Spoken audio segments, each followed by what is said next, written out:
For me, an emotional trigger is going about a normal routine and something sparks a memory.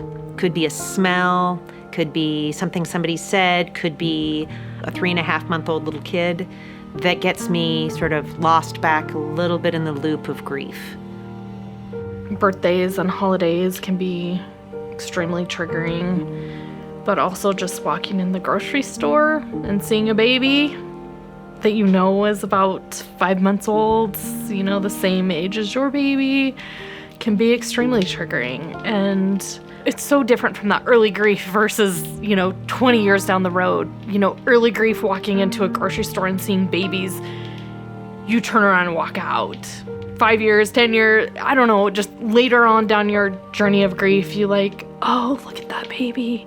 Oh my gosh, that was how old Mason was when he died. Or I remember when Mason was that age. But then just being able to be okay with it and bring you a smile to your face because you just, something reminded you of him, right? And so, they can be triggering. So it's totally different from early grief versus later on. So I think that's kind of what we talk about as a trigger. It can send you off a little off track from where you were going.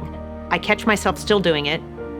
Lucy would be 21. So I'm still doing this 21 years later, where every now and then I get caught in that little emotional trigger.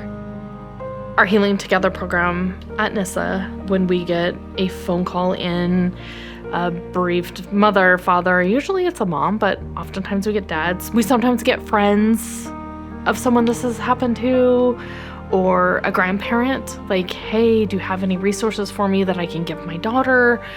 And so we take their name and number and just kind of listen to them and hear their story and see what they need and how we can support them. And then I can offer a referral to professional counseling that we have available. I can offer to mail them a support packet. So it has just a book in it and a journal and a pen and some other types of resources where they can find something to connect with.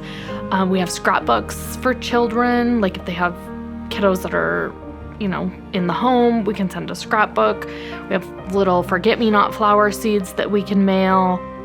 Usually the first thing is they receive information from us when we find out. We can send them a support packet. They start building a toolkit of their own. Then we invite them to join some of our Facebook pages that are private groups, or they can follow us and see our pages. We have a monthly online meetup. Anybody who's peer-to-peer, it's not professional counseling, but they can come talk to somebody like me. I will host an online grief chat for an hour, if you will, and people can ask their questions. How do you handle this? How does that work? We welcome grandparents to come. Friends can come and say, hey, I don't know what to do.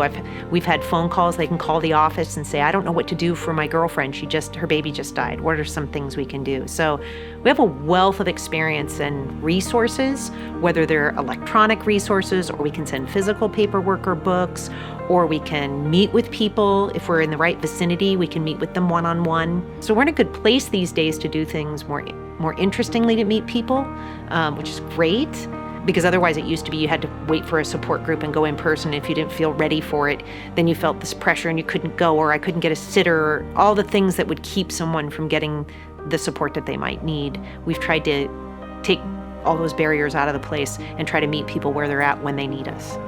We also offer memorial events in person, and we also try to stream these live.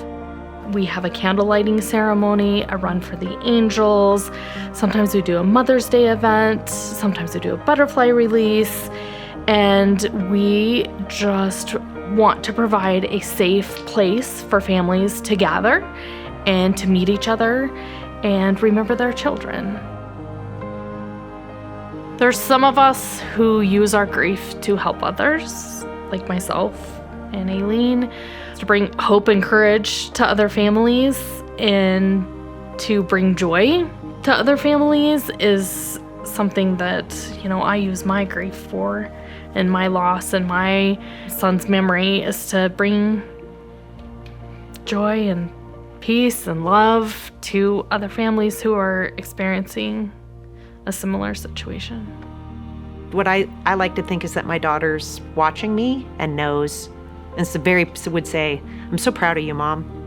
You made something so much better out of something bad, and other people are happier as a result, or at least they're not as sad. And that gives me great comfort that I'm on the right track.